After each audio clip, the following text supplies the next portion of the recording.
Baik, perkenalkan nama saya Ancelina Bawea, NIM 2018-03-003, Prodi PG PAUD kelas A semester 4.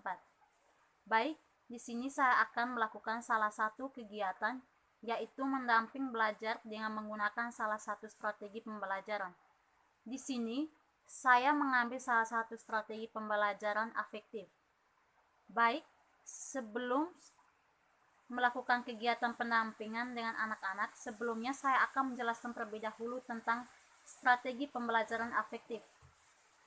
Strategi pembelajaran afektif merupakan suatu metode dalam proses pembelajaran yang menekankan pada nilai dan sikap yang diukur. Oleh karena itu, menyangkut kesadaran seorang yang tumbuh dari dalam. Tujuan strategi pembelajaran afektif adalah strategi yang bukan hanya bertujuan untuk mencapai pendidikan kognitif saja, melainkan bertujuan untuk mencapai dimensi yang lainnya.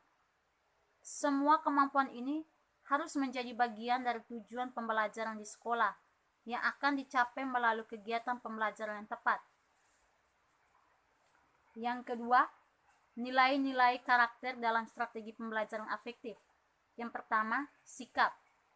Sikap merupakan suatu kecenderungan anak untuk bertindak secara suka atau tidak suka terhadap suatu objek.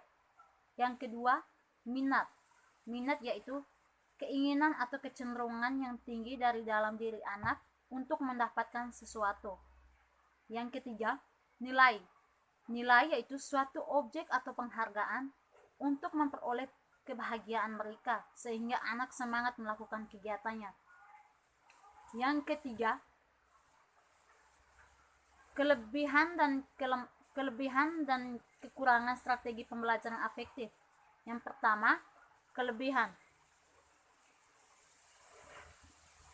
Kelebihan ini dibagi menjadi 6 kelebihan. Yang pertama, dalam pelaksanaan pembelajaran afektif akan dapat membentukkan watak serta peradaban bangsa dan bermartabat.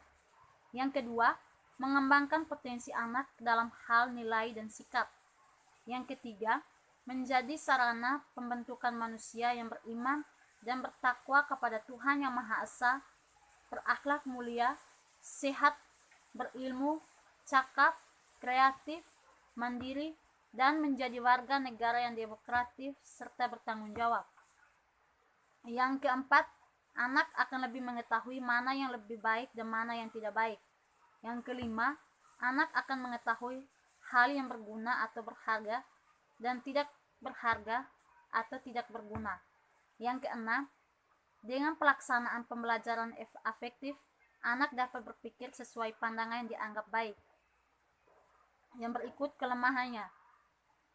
Kelemahan ini dibagi menjadi 3. Yang pertama, kurikulum yang berlaku selama ini cenderung diarahkan untuk pembentukan intelektual atau kemampuan kognitif, di mana anak diarahkan kepada menguasai materi tanpa memperhatikan pembentukan sikap dan moral. Yang kedua, sulitnya melakukan kontrol karena banyaknya faktor yang dapat mempengaruhi perkembangan sikap anak. Yang ketiga, keberhasilan pembentukan sikap tidak bisa dievaluasi dan segera, karena perubahan sikap dilihat dan dalam rentangan waktu yang cukup lama. Yang keempat, langkah-langkah menerapkan strategi pembelajaran afektif. Langkah yang pertama, belajar melalui teknik pembiasaan. Yang dilakukan oleh Skinner menekankan pada peneguhan respon anak.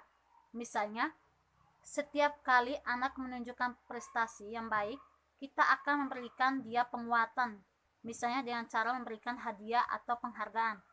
Kemudian, pada pembelajaran berikutnya, sikap positif anak akan meningkat atau semangat di hari-hari selanjutnya. Yang kedua, melalui modeling. Langkah ini membentuk sikap atau proses mencontoh. Salah satu karakteristik anak yang sedang berkembang adalah perilaku mencontoh atau meniru idolanya. Misalnya, anak melihat kakinya menyanyi atau dengan gerakan, terus dengan sendirinya anak akan mengikuti atau mencontohi kembali. Sekian dan terima kasih.